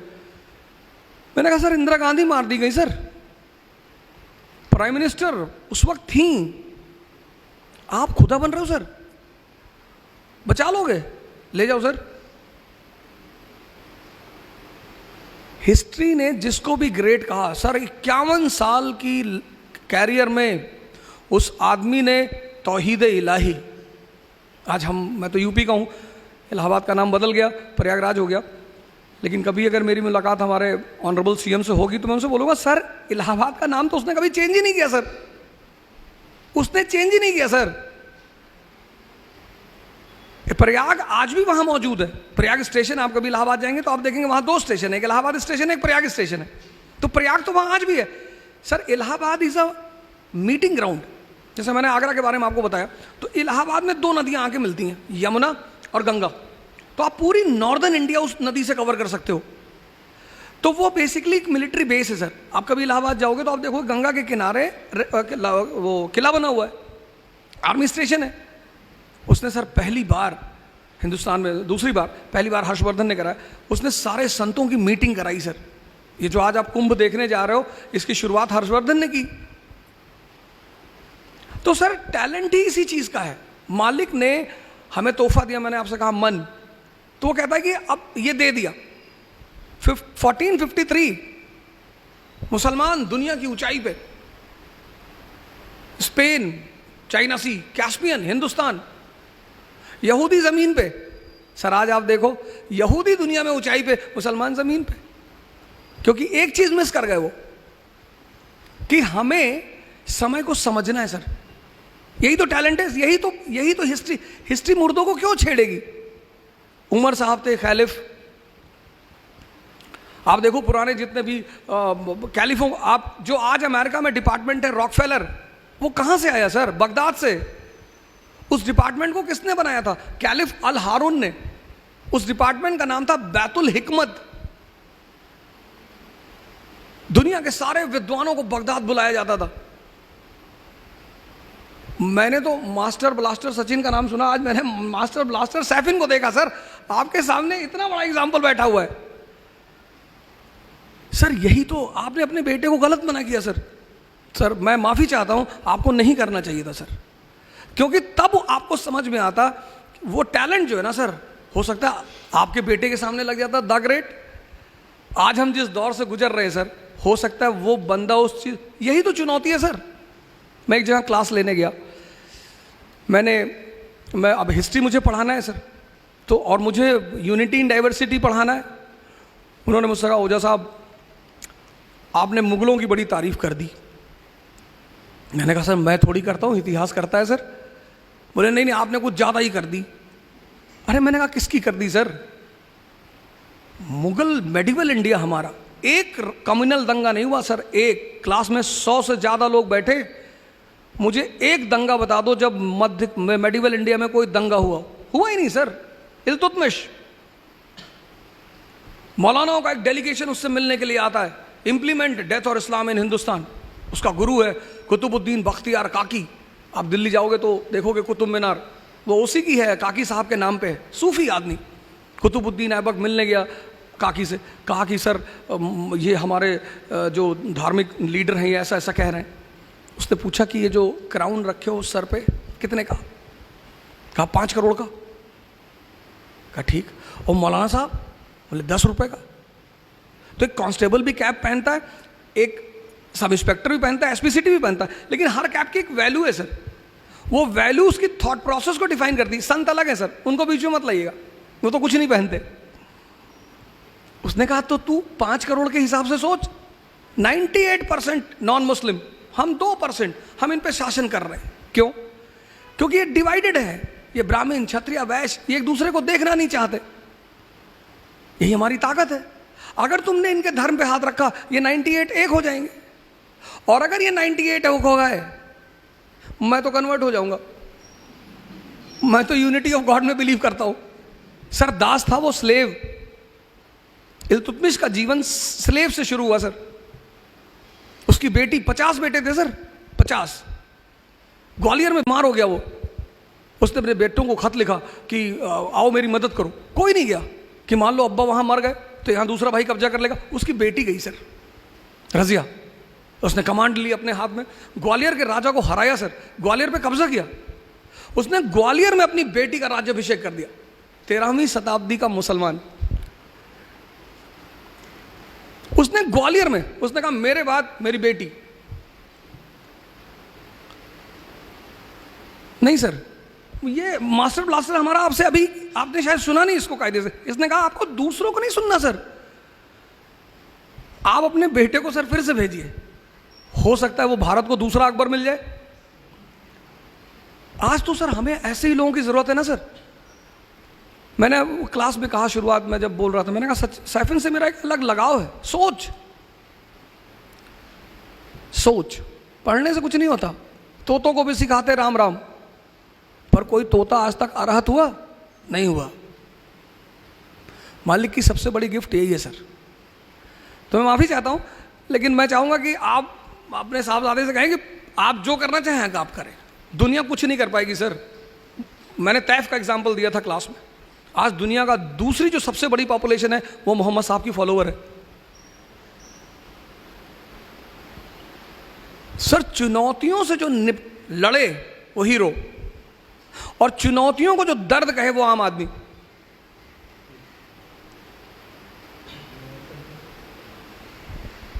सर कुछ और कहें? Thank you sir. I'll just add one thing. ये सबके लिए है, एक्सपीरियंस के लिए भी है।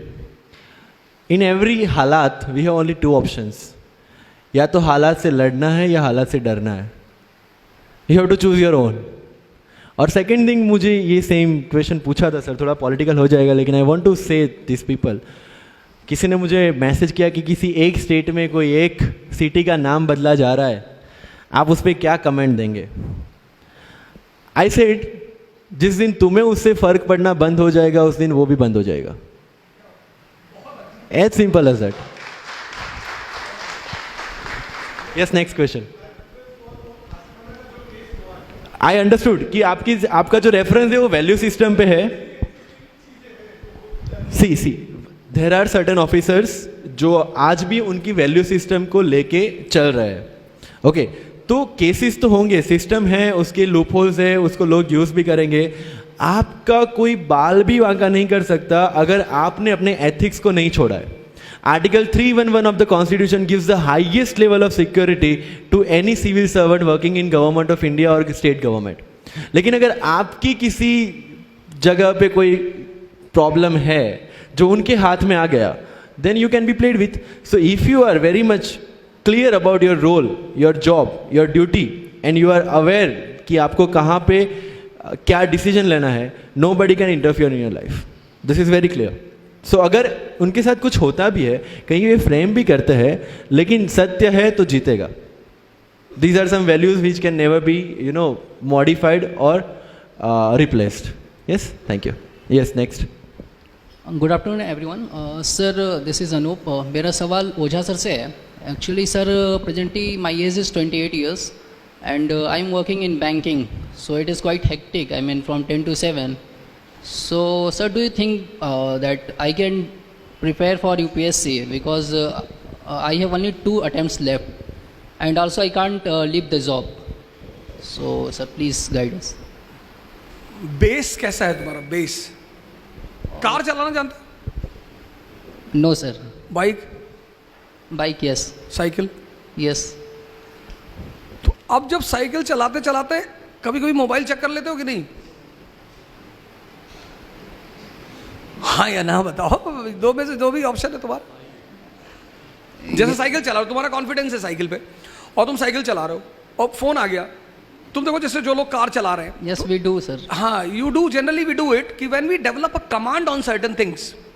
एक अटेम्प्ट में निकाला, तुम्हारे पास 2 है।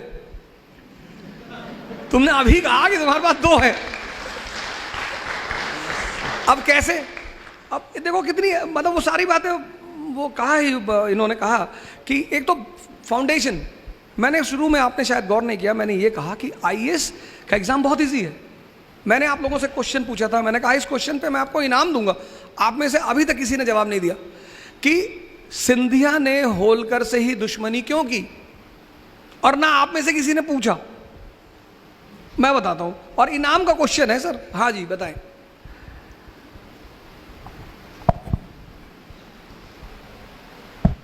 सर मैंने आई थिंक कहीं पढ़ा था, वो पानीपत से होलकर भाग के आए थे, मतलब विश्वास राव को छोड़ के आए थे शायद, ये पढ़ा था मैंने, शायद ये रीज़न हो सकता है। ठीक ठीक। और कोई?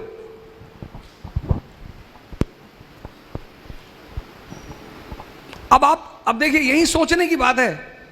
ग्वालियर और इंदौर, मालवा को जो रीजन है ना, वो ओपियम कल्टीवेशन के लिए बहुत फेमस है, अफीम। ईस्ट इंडिया कंपनी उस अफीम को सबसे ज्यादा बेच रही थी चाइना में। जैसे आज तेल अमेरिका के लिए है, ऐसे अफीम थी ईस्ट इंडिया कंपनी के लिए।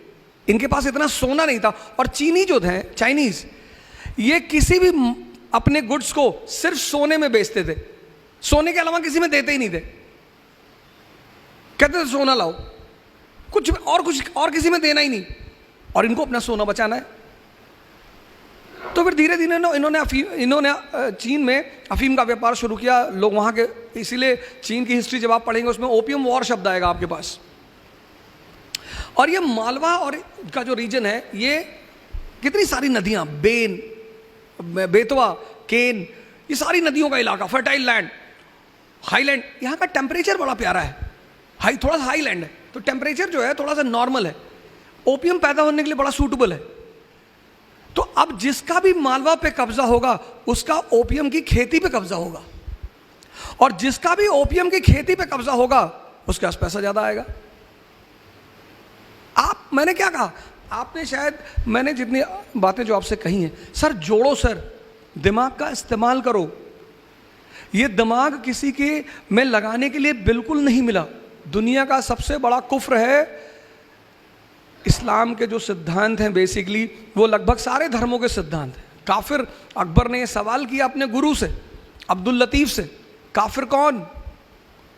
उसने कहा नमाज पढ़ोगे जब, तो जो नमाज पढ़ना, असर की पढ़ना, फजर की पढ़ना, जब भी पढ़ना, पांचों में से मुझे बताना, नमाज पढ़ के मेरे पास आना सीधे, तब मैं बताऊंगा काफिर कौन। तो लड़का सुबह का तो नहीं पढ़ पाया, तो शाम की जब नमाज उसने अदा की तो अपने गुरु से मिलने गया। कहा मैं नमाज पढ़ के आ रहा हूं।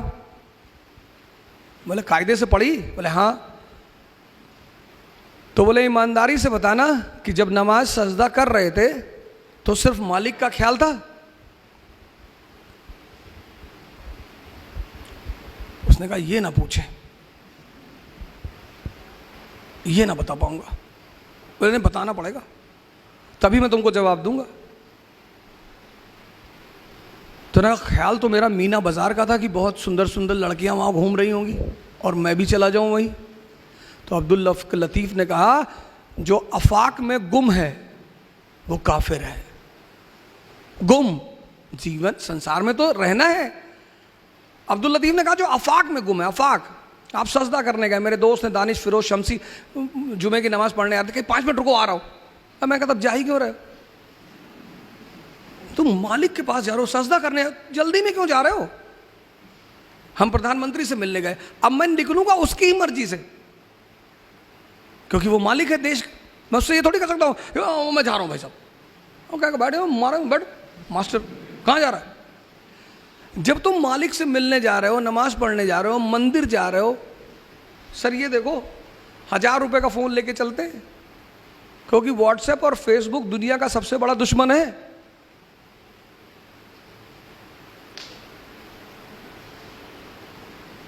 काफिर ज्यादा हो गए, किसकी वजह से? फेसबुक की वजह से। काफिर ज्यादा हो, ये दुनिया में जो आप उथल पुथल देख रहे हो किसकी वजह से? काफिर। काफिर का मतलब क्या? जिसका दिमाग मालिक के साथ भी नहीं एक है। कम से कम आप किसी बड़े आदमी के सामने बैठे तो उसके ऊपर ध्यान लगाइए। आप नमाज पढ़ने के धीरे से मोबाइल निकाल के देख रहे हैं, अगल बगल आप देख रहे, कोई देख तो नहीं, उससे क्या फर्क पड़ता है सर? आप देखिए, मेरी वाइफ के पास 1 लाख रुपए का फोन, कहती है अच्छा नहीं लग रहा है। मैंने कहा सवाल अच्छे का नहीं है, सवाल दिमाग का है, बात ही तो करनी है।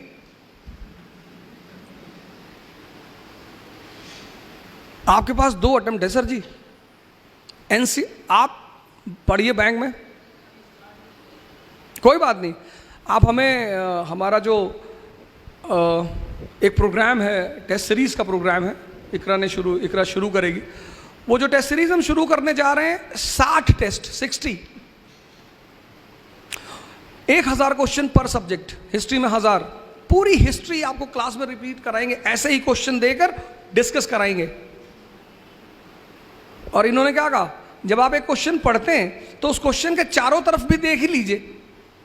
तो हमने इसमें लिखा है बुकलेट में आपने देखा होगा 1:4 का फॉर्मूला। हम एक क्वेश्चन नहीं करेंगे। इन्होंने कहा कि जब आप क्वेश्चन करते हो तो आप की देखते हो, की में तो सिर्फ एक आंसर दिया है ना,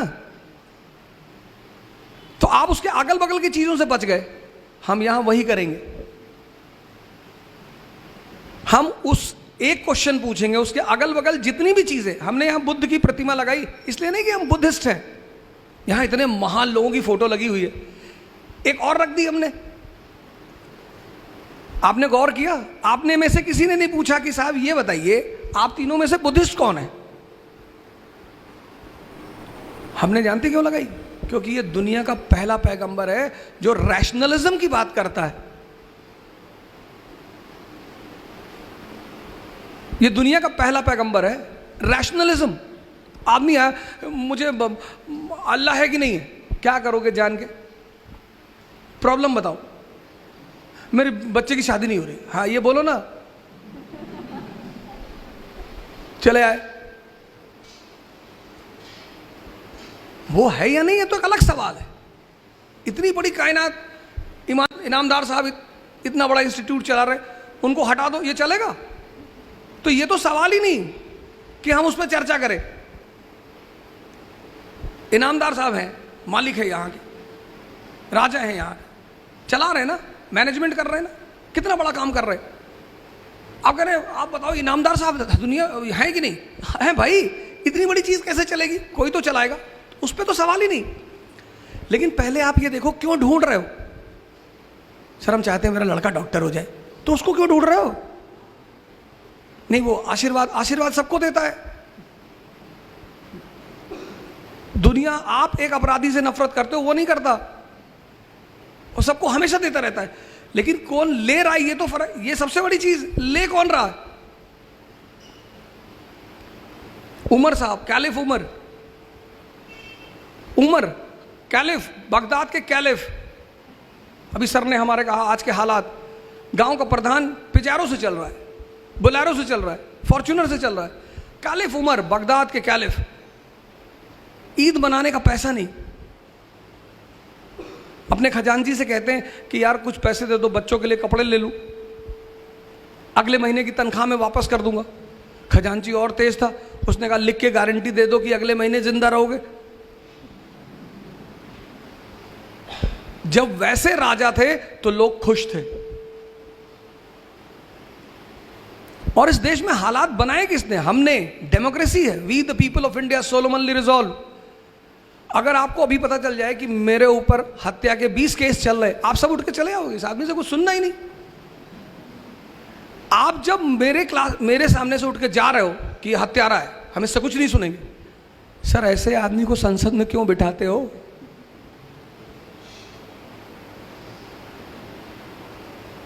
हाथ में तो आपसे आके कह देता है मुसलमान खतरे में है, मैं बचाऊंगा। आपसे आके कह देता है मंदिर बनाने जा रहे हैं, बनाओ भाई मंदिर, मस्जिद में कोई दिक्कत, बना लो भैया, बना लो, हम कहां मना कर रहे हैं, एकदम बनाइए सर, हमें तो उस मुद्दे पे बात ही नहीं करनी। लेकिन ये बताओ सर, हमारे बच्चों को नौकरी कैसे दिलाओगे? मंदिर बना लो, नीचे मंदिर बना लो, ऊपर मस्जिद बना लो, फिर ऊपर गिरजा घर बना लो, सब बना लो सर, मेरी जमीन पे बना लो सर। लेकिन सर ये बता दो कि हमारे ये जो बच्चा MCA करके बैठा है, 4 साल से नौकरी ढूंढ रहा है, इसको नौकरी कैसे दोगे सर? ये तो आप पूछते नहीं इन नेताओं से। फिर आप कहते हो हालात। अब इस देश के हालात को आप ही लोग बदलोगे, फिर आपकी हिस्ट्री लिखी जाएगी, फिर उसमें से आप में से कोई निकलेगा सैफिन द ग्रेट, समझदार आदमी। तो वो जो हम प्रोग्राम शुरू कर रहे हैं वो सिर्फ इसीलिए कर रहे हैं कि जैसे कोई वीकेंड का प्रोग्राम है, उसका पूरा मोटिव यही है कि हम 4-5 महीने में आपको पूरी चीज रिवाइज करा दें, पढ़ा दें और रिवाइज करा दें। तो वो इस इकरा को यहाँ आने का सबसे मेन थी, यहाँ कोचिंगें बहुत हैं, टीचर बहुत हैं और सब अच्छे हैं, ना तो कोई टीचर बुरा होता है ना कोई कोचिंग बुरी होती है। तो साहब आप लोग क्यों आए? हम खेलने नहीं आए सर, और ना खेलने सिखाने आए हैं, हम जीतने का सिद्धांत जानते हैं सर। खिलाड़ी तो यहां बहुत है, कोच यहां बहुत है, हम सर जानते हैं जीतने का फॉर्मूला।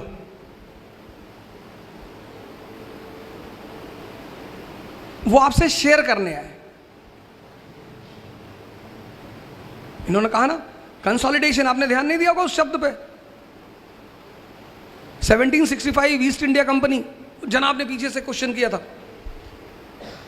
मैं आपके लिए बोल रहा हूं, 1765 ईस्ट इंडिया कंपनी, बंगाल पे कब्जा, हड़बड़ाई नहीं, पहले बंगाल पे कंसोलिडेट किया। C = C, conquest = consolidation. Maratha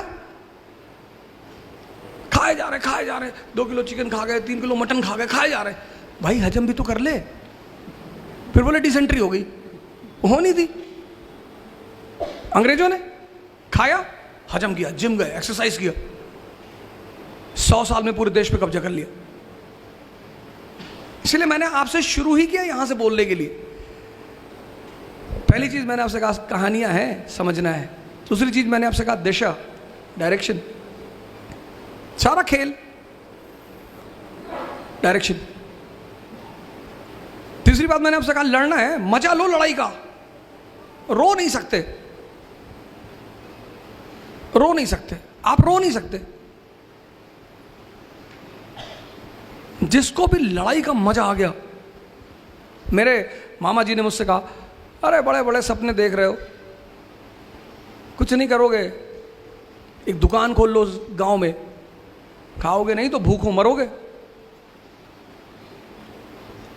मैंने कहा भूखों नहीं मरेंगे, आपका जो धन है उसको लूटेंगे, और ऐसी बातें मत कहा करो। फिर उन्होंने मेरी माता जी से कहा बहुत बदतमीज लड़का है।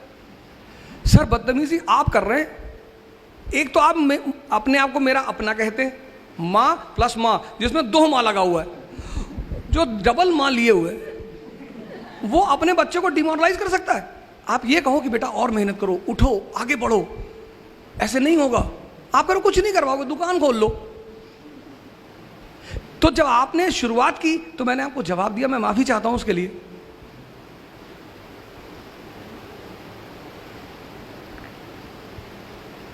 तो पूरा ये खेल है सर, ये सिर्फ एक खेल है। मतलब लास्ट में इन्होंने जो कहा कि अगर आप ये सोचते हैं कि आप गरीब होके पैसा नहीं कमा सकते तो आप धीरू भाई अंबानी को नहीं जानते हैं। क्या बात है, आप क्यों सोचते हैं सर ऐसा? इन्होंने कहा क्या मुसलमानों के साथ डिस्क्रिमिनेशन? ये फैसल साहब खड़े मेरे घर में जाते हैं, मैं अपने घर से बेघर हूं, मेरे घर में मेरा बर्तन अलग है। अब ब्राह्मण घर में गलती से पैदा हो गया, वो कहीं अफगानिस्तान वगैरह में पैदा होना चाहिए था मुझे, और गोश्त का मैं शौकीन हूं, तो उन्होंने मेरे बर्तन अलग कर रखे। मेरी माता जी आती चेक करती कि कहीं इसमें ना खा ले। ये कौन सी डिस्क्रिमिनेशन, किस बात की? और जो डिस्क्रिमिनेशन करता है, आप पूछिए, सामने बैठे, मैं अपने स्टूडेंटों से कहता हूँ मुझसे 2 बात कभी मत बताना, एक अपना नाम और एक तुम्हारे फादर क्या करते हैं। कुछ भी करते हो मुझे फ़र्क नहीं पड़ता, मेरा काम है सबको हेल्प करना। आपके फादर इस देश के प्रधानमंत्री हैं तो भी मैं करूँगा, आपके फादर चपरासी हैं तो भी मैं करूँगा, क्योंकि ये मेरा काम है। तो आप ठीक है। और फिर लास्ट अंतिम बात, आप जो है एवरेस्ट पे चढ़ना चाहते हो कि वहां से चढ़ के ऊंचाई से दुनिया देखेंगे, मजा लेंगे, लेकिन सर हर मजे के साथ एक खतरा है। तो एवरेस्ट में चढ़ने पर एवलॉन्च का खतरा है। आप कह रहे साहब हम खतरा नहीं लेंगे, तो अरावली पे चढ़ जाओ। कौन बोला सपना देखने के लिए आपको? आप सपना भी देखते हो। हमारा काम क्या है, हम ये नहीं कहने आए अरे भैया कोई दर्द नहीं होगा, हम आपको आईएएस बनाने आए, ऐसे उल्टी सीधी बात है, हम नहीं करने आए। दर्द होगा, हम पता क्या बताएंगे आपको कि इस दर्द का मजा कैसे लेना है। अब कैसे दर्द हो रहा है, हमको उठो और नाचे, बस नाचते नाचते हो जाएगा आपका काम। और यही काम है कोच का, यही काम है कोचिंग का। मैं आप सबको धन्यवाद दूंगा। और लास्टली मैं चाहूँगा कि हमारी एक टीम है पुणे की, इकरा की टीम है, जिन्होंने पिछले 1 महीने में इतनी मदद की। अशरफ साहब हमारे कहाँ बैठे हुए, ये सामने बैठे हुए हैं, आइए। उसके बाद 1 मिनट पहले वो अशरफ साहब मोमेंटो दे दें, मोमेंटो दे दें, फिर मैं आपको इनकी अम्मी अब्बू से मिलाना चाहता हूँ कि आप वो आएँ, वो भी आएँ यहाँ पे। फिर मैं चाहता हूँ लास्टली मेरी टीम आ जाए, मैं एक बार आपको मिलाऊँ कि देखिए साहब इन लोगों ने इतनी मेहनत, 24 घंटे से कुछ लोग हैं जो सोए नहीं हैं, उसमें से आराकान एक साहब इधर ये है। तो मोमेंटो आप दे दें, मेरा क्या है मैं तो ले लूँगा।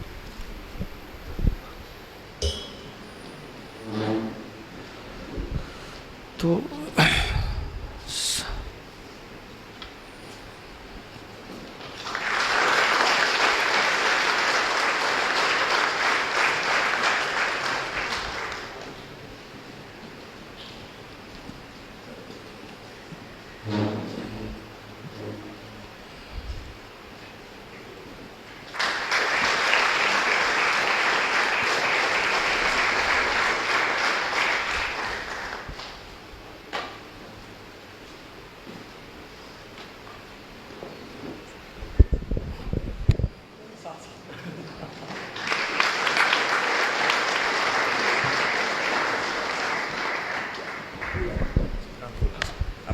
तो मैं चाहता हूं कि सैफिन साहब खुद अपनी अम्मी अब्बू को बुलाएं। यहाँ पे जो पेरेंट्स बैठे हैं उनके लिए एक मैसेज ये है कि अगर मेरी सक्सेस में मेरे मॉम डैड का सबसे बड़ा कंट्रीब्यूशन कोई है, हर एक माँ बाप अपने बेटे बेटियों का भविष्य सुरक्षित करने के लिए मेहनत करता है, अपनी जी जान से मेहनत करता है। लेकिन एक चीज़ उन्होंने जो स्पेशल की वो ये है, they give me the freedom to dream. तुझे जो करना है, जैसे करना है, you do, we are with you.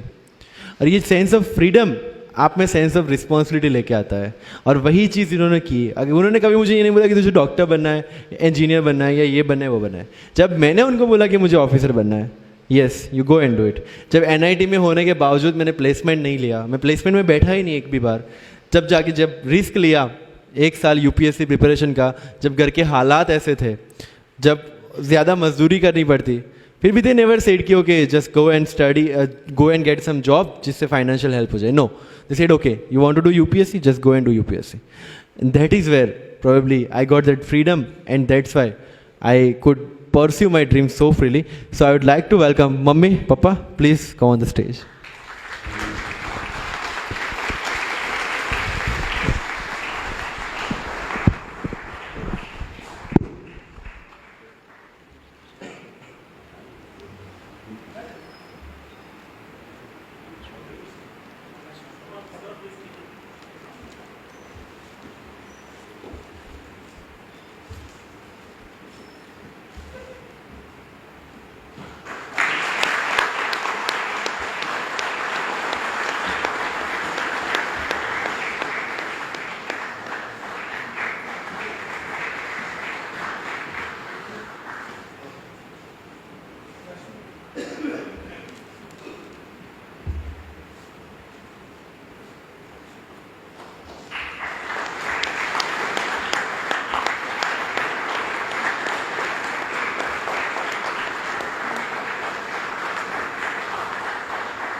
Lastly मैं चाहूँगा कि मेरी टीम अशरफ साहब, अरकान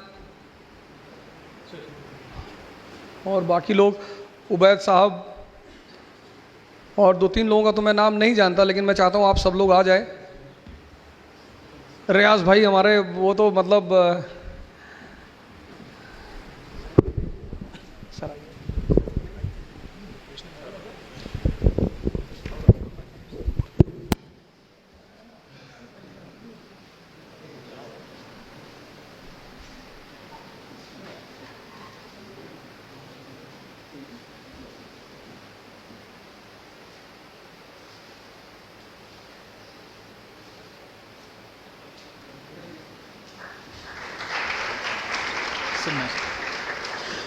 तो मैं लास्टली सबको, पूना के सभी लोगों को बहुत बहुत शुक्रिया कहना चाहता हूँ।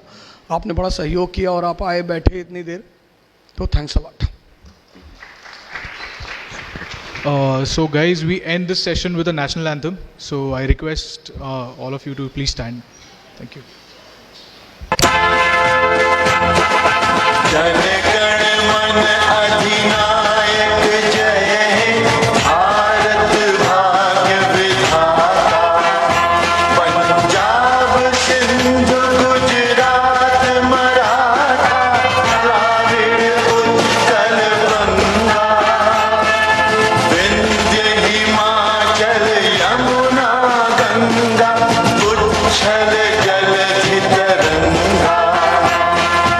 तव शुभ नामे जागे, तव शुभ आशीष मांगे।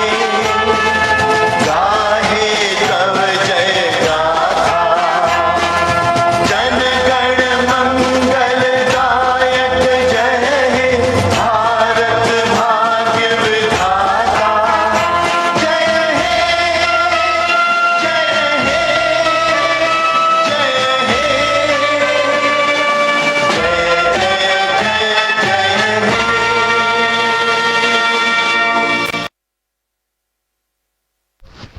Thank you very much, all of you. So, the seminar for today ends here.